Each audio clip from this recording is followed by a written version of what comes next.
The station was dying in a very loud, very undignified way. Metal groaned, lights flickered, and somewhere deep inside the structure an alarm wailed with the persistence of a creature convinced it would be ignored unless it screamed harder. From the outside, the enemy stronghold looked like a wounded animal curling in on itself, gravity fields misfiring in uneven pulses that made entire sections drift, pause, then slam back into place. Fleets hovered at a safe distance, elegant alien vessels aligned in neat formations, all of them calculating trajectories, probabilities, and, most importantly, reasons not to get any closer. Inside one of the inner chambers, the alien queen waited. Her light blue skin reflected the emergency lights in pale, shifting hues, and her blonde hair floated gently around her head as the gravity weakened, as if it had decided panic was optional. She stood with her hands clasped behind her back, posture perfect, expression calm in a way that made automated guards visibly nervous. The galaxy's most advanced containment field hummed around her, projecting equations in the air like a reminder that intelligence did not always come with imagination.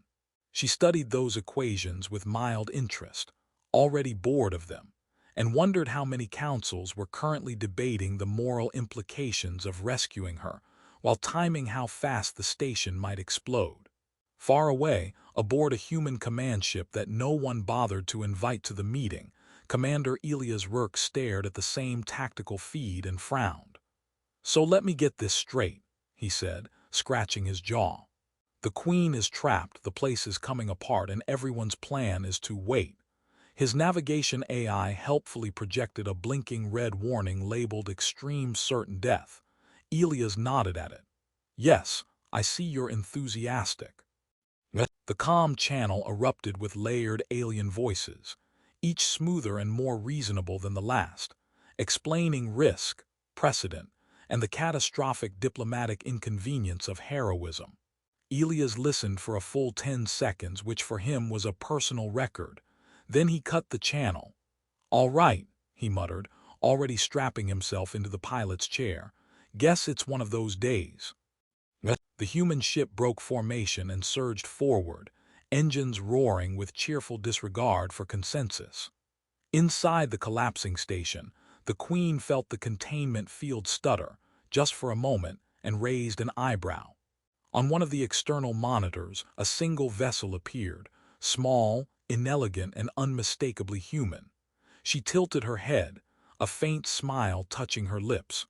Of all the outcomes the galaxy had calculated, this one, apparently, had been labeled statistically ridiculous. The human ship punched through the station's outer perimeter with the subtlety of a thrown wrench.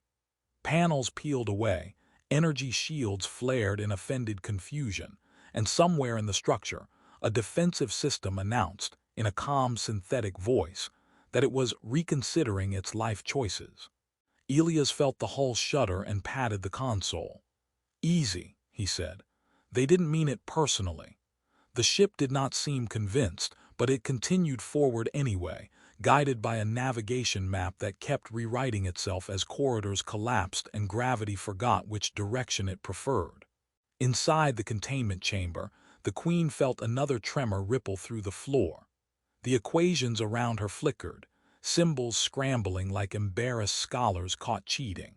She folded her arms and watched the numbers rearrange themselves into something slightly less confident.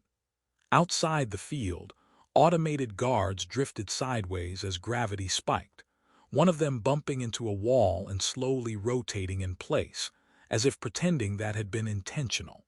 She allowed herself a quiet, private laugh. If this was how her enemies maintained order, it was no wonder their empire was falling apart. Elias cut his engines and let momentum carry him through a fractured access ring. The internal sensors lit up with warnings, suggestions, and one strongly worded complaint from the AI about unnecessary bravery. "You're very negative today," Elias told it. The AI responded by highlighting 3 different ways he could die in the next 60 seconds. "We'll workshop that later," he said, grabbing his rifle and kicking the airlock open. The station's interior was a mess of half-functioning corridors and emergency fields that turned walking into a philosophical question. Elias pushed off a wall, floated 10 meters, then slammed boots, first into the floor when gravity surged back without warning. "Pick a setting," he muttered. Overhead, holographic signs blinked between evacuation routes and advertisements that clearly hadn't been updated in years. One of them cheerfully offered luxury imprisonment packages. Elias snorted. Bit late for that. The containment chamber came into view through a fractured viewport, and for a moment Elias forgot to complain. The Queen stood at the center of the field, light blue skin glowing softly against the failing lights, blonde hair drifting like a banner in low gravity. She looked directly at him as if she had been expecting him all along.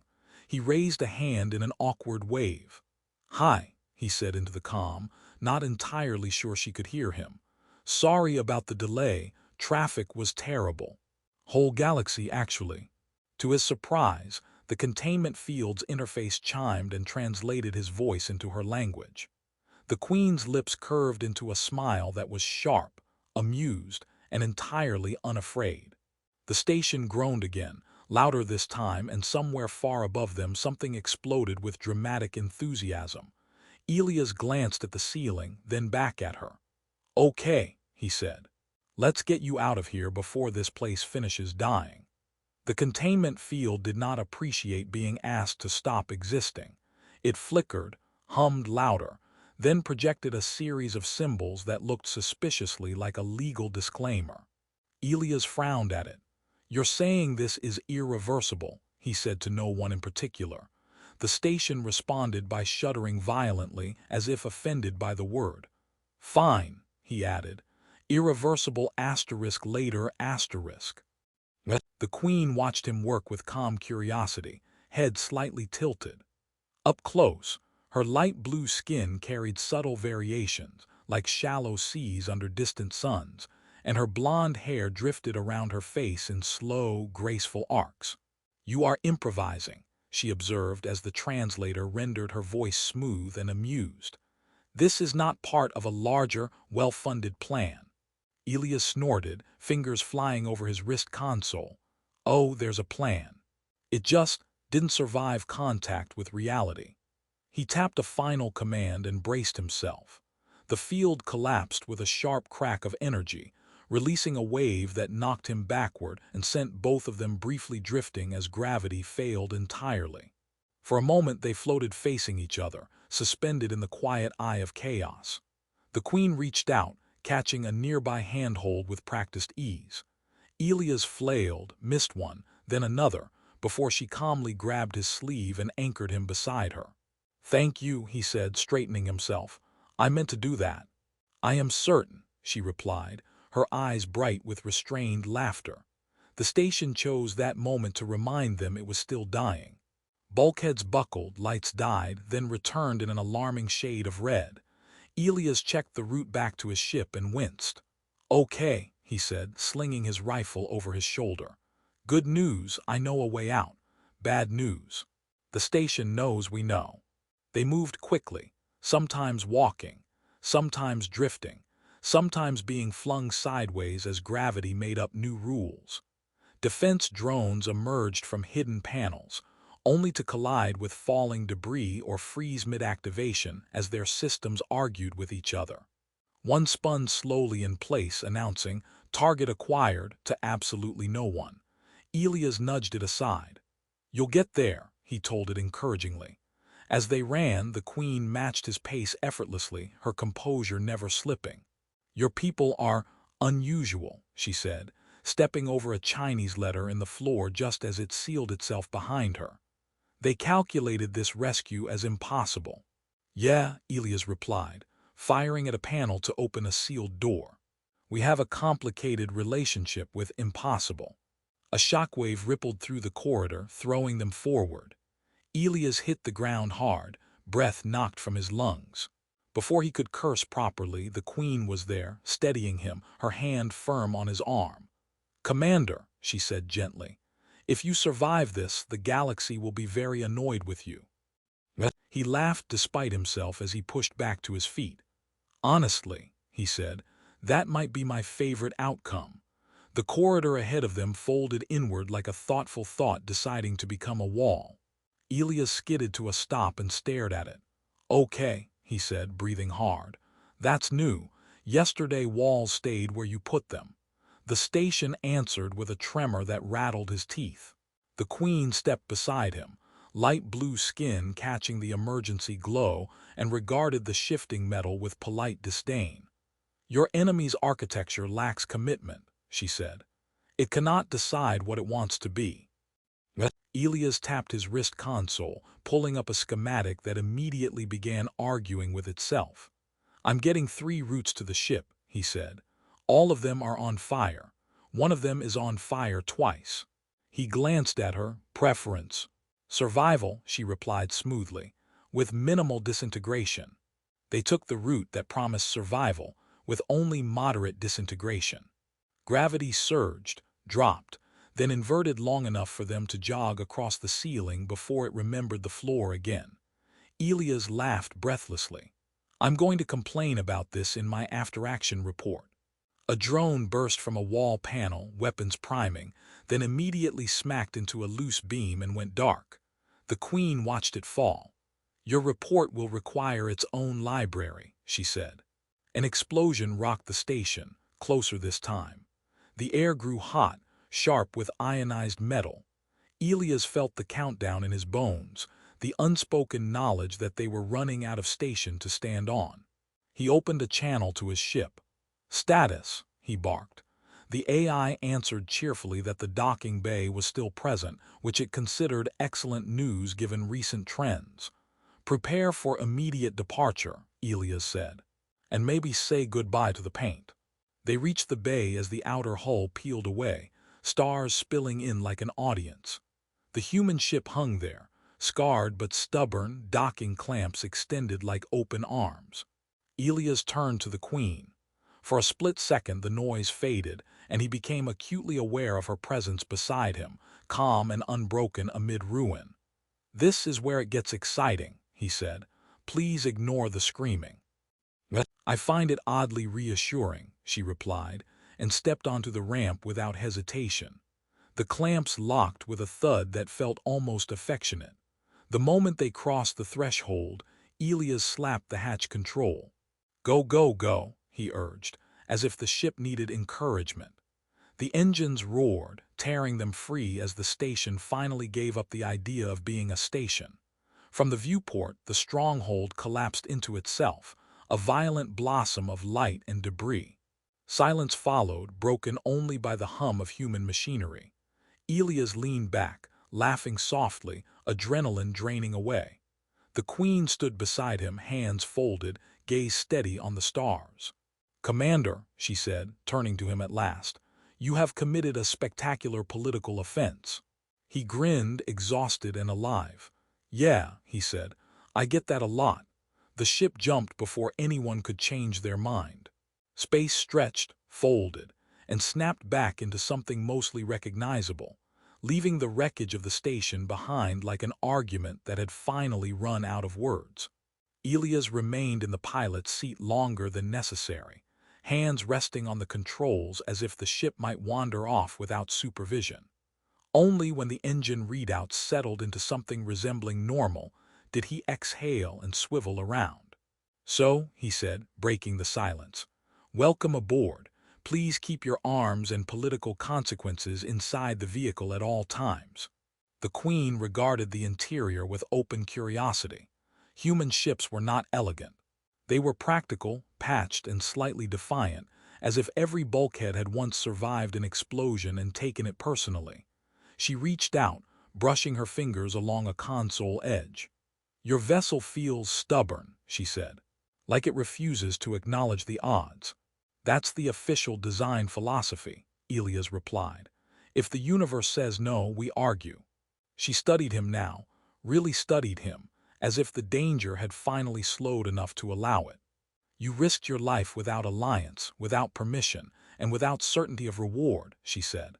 Among my people, such behavior is either revered or diagnosed. He laughed, rubbing the back of his neck. Yeah, humans don't always agree on which one it is either. He gestured toward a seat. You should sit. My ship has opinions about unsecured royalty. As she seated herself, a soft alert chimed.